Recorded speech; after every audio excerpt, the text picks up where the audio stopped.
हाय हाँ जी आप इधर आ जाइए, एक मिनट आ जाइए। चलिए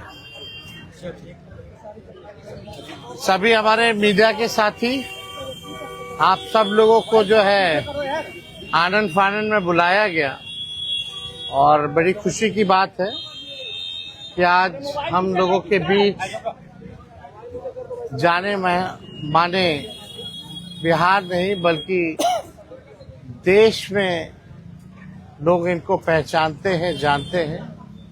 बड़े कलाकार हैं और बड़े कलाकार होने के साथ साथ एक बड़े अच्छे इंसान हैं और समाज सेवी भी हैं। तो आज आप सब लोगों को हम बताते हैं, प्रदेश अध्यक्ष जी के नेतृत्व में, अब्दुल बारी सिद्दीकी साहब जी के नेतृत्व में, पाटलिपुत्रा सांसद मिशा जी भी यहाँ हैं, लालू जी राष्ट्रीय अध्यक्ष जी से इन्होंने आशीर्वाद लिया है और ये आज पार्टी जो है ज्वाइन कर रहे हैं और साथ में हम लोगों की भाभी भी यहाँ उपस्थित है, ये भी पार्टी की सदस्यता जो है ले रहे हैं। और बाकी हम चाहेंगे कि खेसारी जी जो है आप लोगों के समक्ष जो है अपनी बात को रखें। सबसे पहले तो आप सबको दिल से धन्यवाद और ढेर सारी शुभकामना, और भैया को और हमारी दीदी को, अध्यक्ष साहब, हमारे अब्दुल बारी सिद्दीकी चाचा जी, तो सबका प्यार और हमारे सबसे हमारे अभी भी यहाँ हैं जो कि हम लोगों के बड़े भाई हैं, उन्हीं के जीजा हैं, तो हमारे भी जीजा ही हुए। और हमारे चाचा मैंने उनका प्यार मैं ही नहीं बल्कि शुरू से एक विचारधारा में रहा हूँ, मैं उस परिवार का हिस्सा रहा हूँ और कोशिश भी यही रहती है कि इस परिवार का हिस्सा बन के मैं जैसे उन्होंने पूरी दुनिया को एक करके हमारी ताकत बने, उसी तरह हम पूरी दुनिया को एक ताकत की तरफ ले जाएं और अपनी पावर, अपनी क्षमता से, अपने हुनर से, अपने विचारधारा से दुनिया को एक अलग दिशा दें।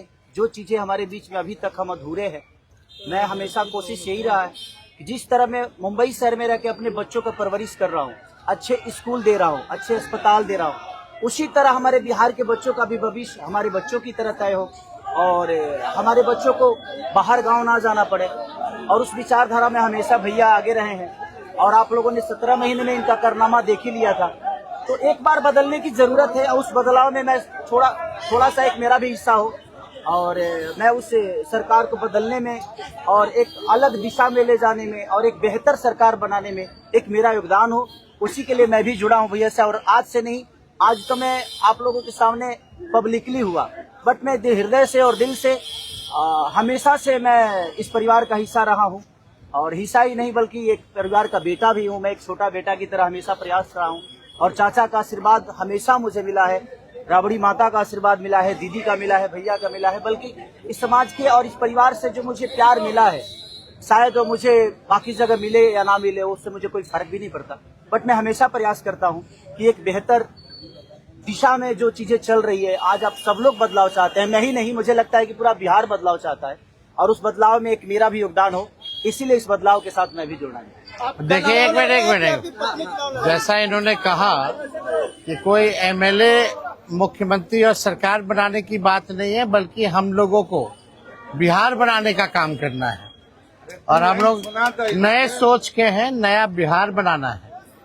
पढ़ाई, दवाई, कमाई, सिंचाई, सुनवाई और कार्रवाई वाली सरकार हो, एक ऐसा बिहार बनाए जो पलायन मुक्त हो, बेरोजगारी जो है जड़ से समाप्त हो, महंगाई गरीबी खत्म हो, कारखाने लगे, निवेश आए, उद्योग आए, शिक्षा चिकित्सा व्यवस्था जो है बेहतर हो। और मुझे बड़ी खुशी है कि हम सब लोग नौजवान मिलकर के, आप ये भी जानते होंगे, हम भी, हमारी तो लड़ाई रही है कि भाई बेरोजगारी को जड़ से समाप्त किया जाए। 17 महीने 5 लाख नौकरी दिया गया, 3.5 लाख नौकरी प्रक्रियाधीन कराया गया, 4.5 लाख नियोजित शिक्षकों को राजकीय कर्मी का दर्जा दिया गया।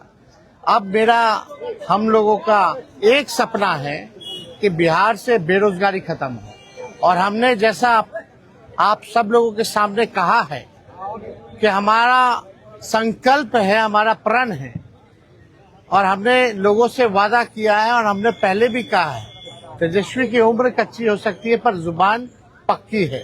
जो कहा है वो किया है, जो कह रहे हैं वो करेंगे और हम सब लोग मिलकर के नया सरकार तो बनाएंगे ही बनाएंगे।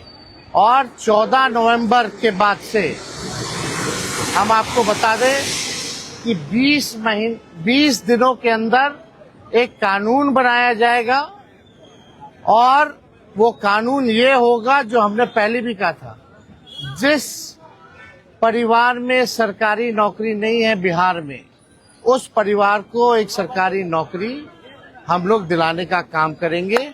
ये हम लोगों का संकल्प है और इसको सरकार बनते ही 20 महीने में जो है हम लोग जो है पूरा करने का काम करेंगे। तो कोई सवाल है तो पूछ सकते हैं। जी, कल आपने कहा कि अभी तक चुनाव लड़ने की बात नहीं हुई है, हमारी पत्नी नहीं बोली है। क्या हुआ कि एक दिन में पत्नी मान गई और फिर आज आप मीडिया के सामने आकर कह रहे हैं मना रहे थे? नहीं, देखिए जहाँ तक बात है, मैं पत्नी को जितना समझता हूँ उतना ही ये भी मुझे समझती है। इनको भी पता है कि ये मेरे साथ छठ तो मना लेती है, बट बिहार की बहुत ऐसी औरतें हैं जो अपने पति के साथ छठ तक नहीं मना पाती है, दिवाली तक नहीं मना पाती है, होली तक नहीं खेल पाती है। तो मैंने इनसे बोला कि बिहार बदलाव की तरफ जा रहा है। हम चाहते हैं कि हमारे यहाँ के माता बहन बेटी 24 घंटा अपने पति की सेवा करे और 24 घंटा अपने परिवार के साथ वो पति रहे, वो इंसान रहे। तो ये तभी संभव है जब हमारे यहाँ रोजगार होगा। तो उस बेरोजगारी को खत्म करने के लिए मैं आपको आगे करना चाहता हूँ।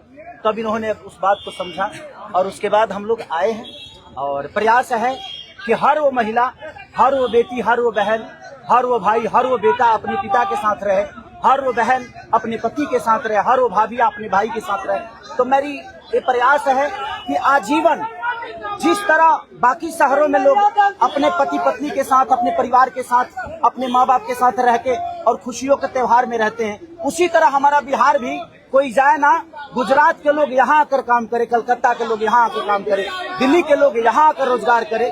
हम यही चाहते हैं और इस संवाद के साथ आप सबको चुनाव आप लड़िएगा या पत्नी लड़ेगी? चुनाव आप लड़िएगा या पत्नी लड़ेंगी आपकी? ये लड़े चाहे मैं लड़े, अर्धांगिनी है ना, एक ही बात है। देखिए, जीवन में पति पत्नी का जो प्रेम होता है ना, वो दुनिया में उससे बड़ा प्रेम नहीं है। माँ बाप के बाद अगर कोई संभालता है किसी बच्चे को, वो आपकी अर्धांगिनी ही होती है। तो मैं लड़ूं या ये लड़े, बात एक ही है। आरजेडी आपने क्यों चुना? आरजेडी बता तो दिए सर, एक ही चीज में जहाँ बदलाव होता है वहीं मैं रुकता हूँ, वहीं रहता हूँ। अब शहर में, हर जिला में जाऊंगा मैं। अब हर जिला चलिए, सदस्यता जो है ज्वाइन करें। चलिए आइए।